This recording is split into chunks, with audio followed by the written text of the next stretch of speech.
Israel, unless they are able to get into Rafah and deal with Hamas there, they will not have achieved the victory that they need to achieve. And it's extremely important they do that for I think for two main reasons. One, because while they remain a kind of terrorist organized presence in any part of Gaza, they present a threat to Israel, to Israeli civilians, either through rocket attacks or attempts again to get through the border. And secondly, I think it's very important because it also, the defeat of Hamas will send a message to Hezbollah in the north, who are also threatening Israel. And if they see that Hamas has been taken apart, I think it's more likely to deter them from intensifying their aggression against Israel, even beyond the level it's at now. And in recent days, they fired, for example, a barrage of 80 rockets from Lebanon into Israel in just one relatively short time. How would you assess the success of the IDF's military operation in Gaza? And also, how would you assess that current Hezbollah threat? The IDF have been very successful in Gaza so far. They've killed a very large number of Hamas terrorists.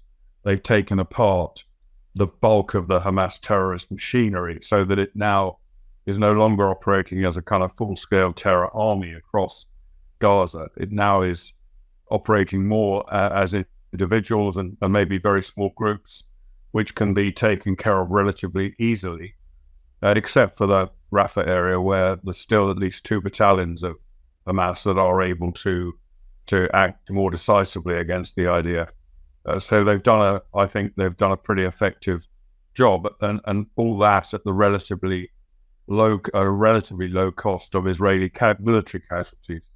We're in excess of 240 now, but compared to around about 15,000 Hamas killed, about 4,000 captured, and probably about 15,000 seriously wounded or thereabouts, I think that's a major damage to the Hamas organization, and compares very favorably with the tragic but fortunately not too high level of IDF casualties. And at the same time, they've been doing all they can to minimize civilian casualties. And that's very tough in a fight where Hamas is trying to maximize the number of civilian casualties on their own side.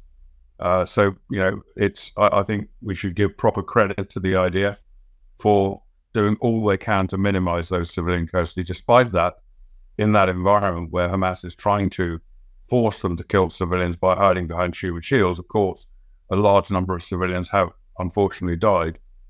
In the north, Hezbollah, I think, have considered a major offensive against Israel in coordination with Hamas, but decided against it. I think they decided against it fairly early on.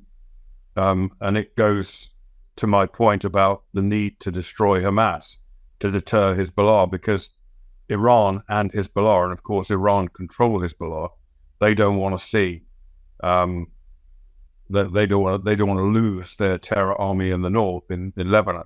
And so I think they'll be reluctant, we don't know, but I think they'll be reluctant to launch a major offensive. And meanwhile, they have been firing a lot of rockets, anti-tank weapons, drones, etc., at Israeli civilian and military targets. And the Israelis have been doing severe damage to Hezbollah, or particularly around the Lebanon border, where they've taken out large quantities of their weapon systems. They've killed quite a few Hezbollah terrorists. I think the last count I heard was something like 260, 270 Hezbollah terrorists. And of course, they've struck deeper into Lebanon as well to target terrorist leaders there. So that's not the solution to the problem. The problem can't be solved unless Hezbollah either voluntarily withdraws northwards under diplomatic pressure, which doesn't appear to be on the cards at the moment, or they're forced to do so by a much more intensive Israeli campaign against them, which I think is probably on the cards sometime maybe around the next few weeks, as the weather has improved and allows the Israelis to take maximum advantage of their technical sophistication in dealing with Hezbollah. Up until now, it's been much more difficult to take on Hezbollah, particularly on the ground, but also from the air, in a concerted way, given the weather conditions. What might that action look like? You mentioned from the air. if the weather improves?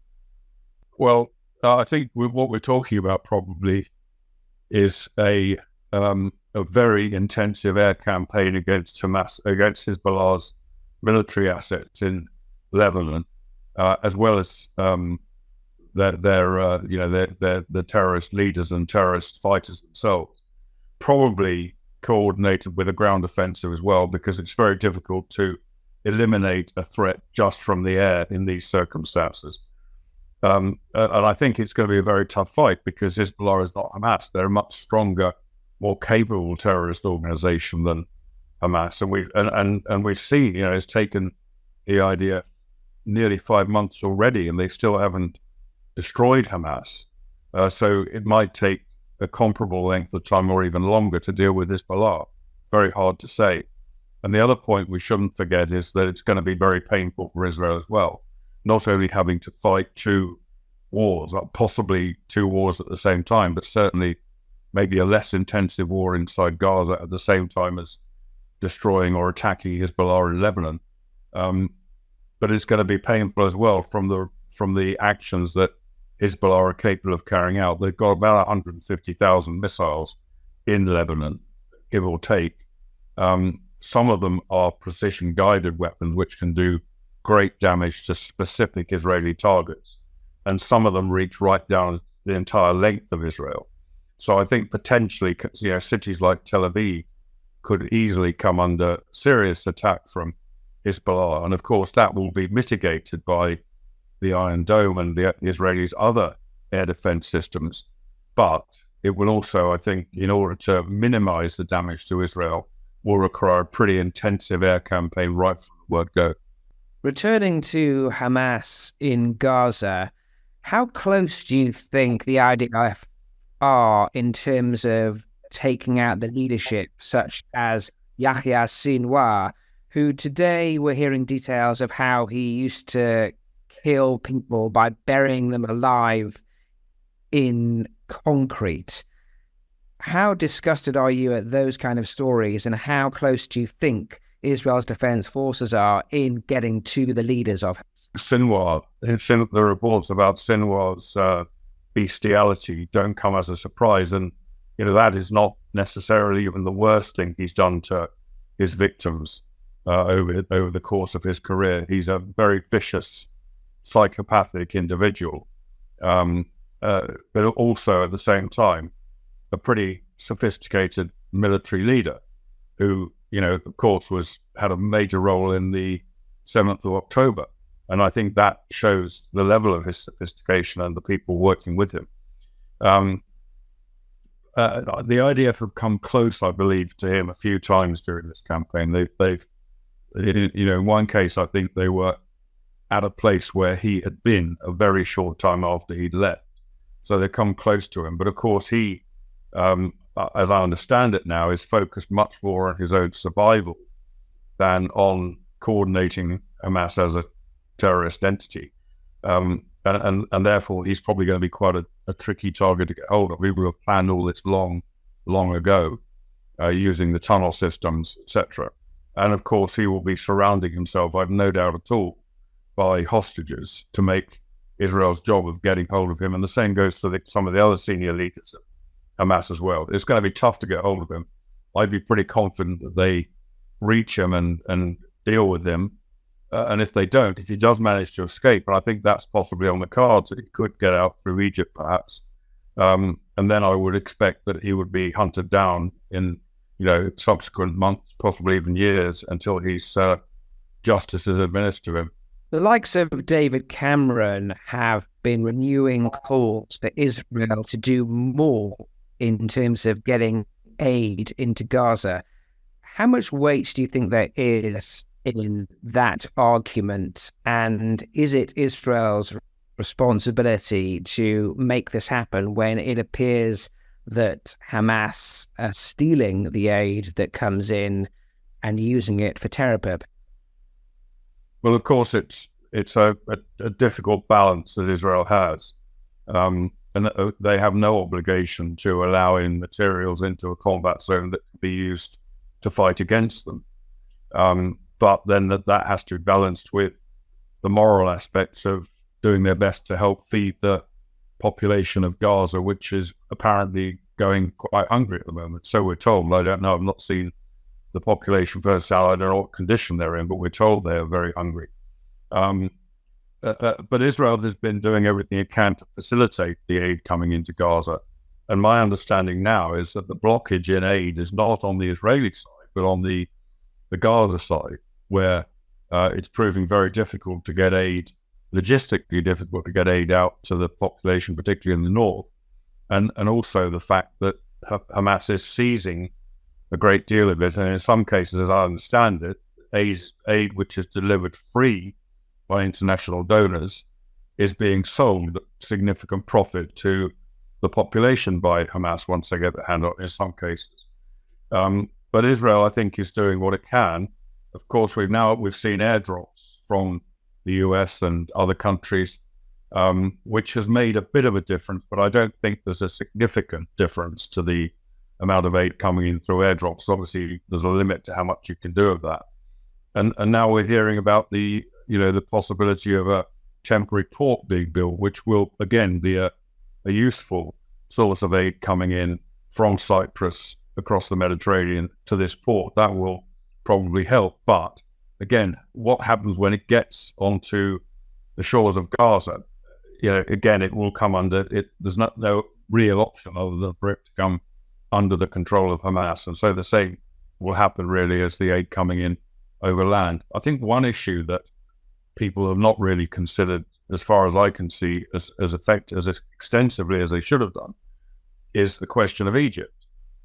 And of course, there is the possibility of Egypt opening up its borders and allowing refugees from Rafah to leave Gaza and go and take refuge inside Egypt. The international community and the Egyptian authorities are more than capable of constructing facilities for refugees in Sinai.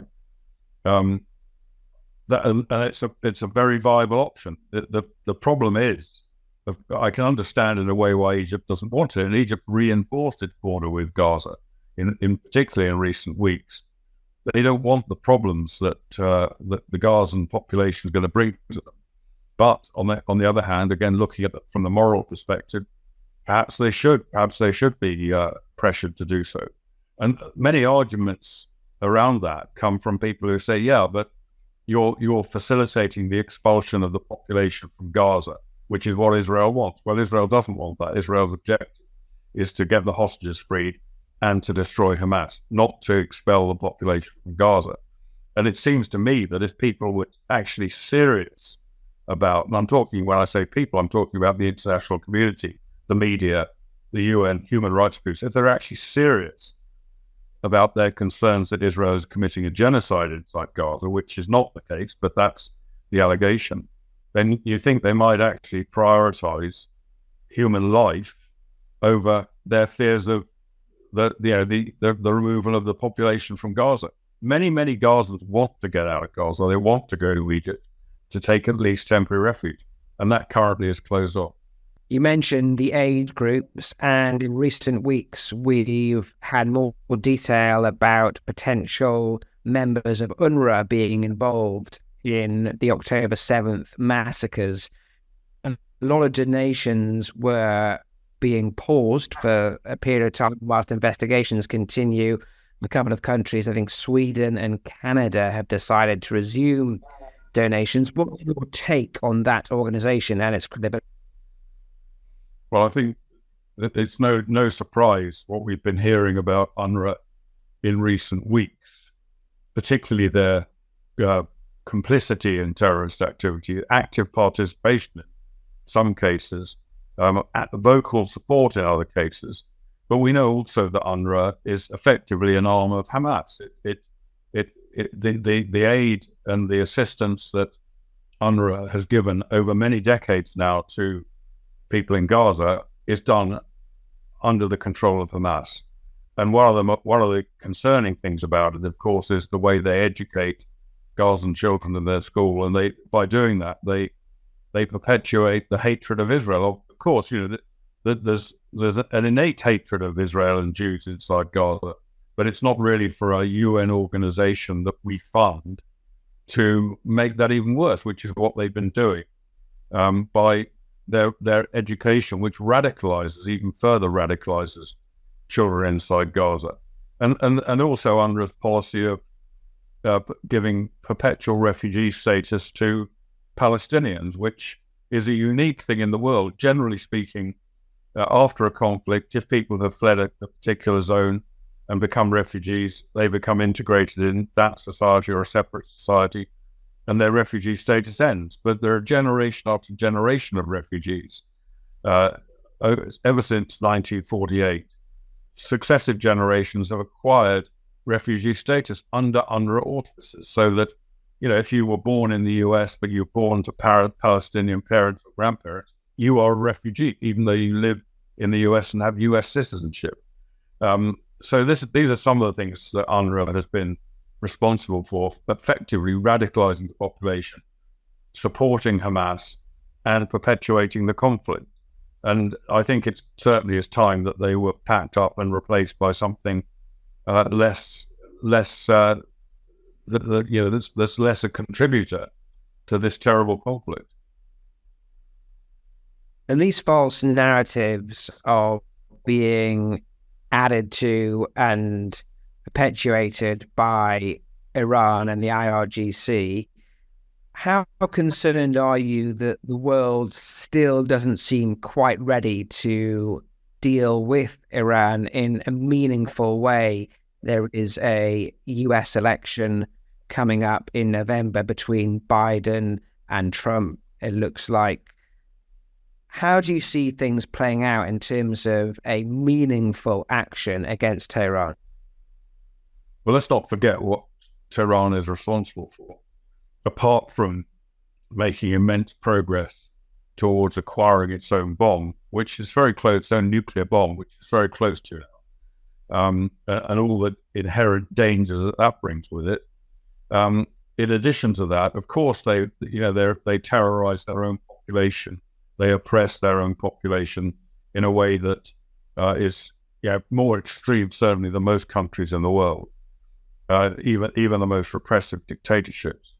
They are also responsible for a network of violent proxies around the region, which includes Hamas in Gaza, Islamic Jihad in Gaza, Hezbollah in Lebanon, various proxies inside Iraq, Syria, which have been trying to attack Israel, the Houthis in Yemen, proxies in Iraq and in Syria, which have been attacking US forces, numerous, over 600, I think, attacks against US forces just since this war began, with very little response from the US. And I think that in itself tells us a story which kind of leads to the answer of your question, which is that the West, led by the US, is actually doing the opposite of trying to deal with this global or this regional threat. And actually, incidentally, it is also a global threat because Iran has proxies and terrorist operations all around the world, including in the UK, including in the rest of Europe and the US. And it's being facilitated. It's being, in a way, being encouraged by unfreezing of frozen Iranian assets by the Biden administration almost since he took office. A refusal, for example, in Britain to prescribe the Islamic Revolutionary Guard Corps as a terrorist body, and the IRGC, part of the Iranian government, is the people that are organizing all these proxies, directing them, arming them, funding them. Yet still they go unprescribed by the UK. So I think that a great deal of the violence in the Middle East is not going to end until the West properly confronts Iran, and it's not doing so now and shows no sign of doing so. And what is proper confronting? What does that constitute? Certainly there should be severe retaliation against Iran for the violence that it's caused in the region. And by that, I don't mean bombing in empty bits of desert and saying we've retaliated for an Iranian attack against US forces, which tends to be the pattern. And I don't see it as being kind of less than forceful attacks against the Houthis, despite the immense disruption they've been doing to world trade through attacks on international shipping up the Red Sea. I would see it as being direct attacks against Iranian assets like the Islamic Revolutionary Guard Corps on Iranian territory. And I think severe attacks like that would probably help to destabilize the Iranian government. And I think what is needed is for, I hate to say it because it's not necessarily been overly successful in other areas, but there is a need for regime change. This government does need to come down. If it doesn't come down, if it's not brought down in some way, preferably by resistance from within Iran, of which there is quite a bit, which could be supported more, I think this violence will just continue. This government in Iran will not change its spots in any way without being taken out of power. And I think, as I say, that could be contributed to by direct strikes against Iranian government infrastructure.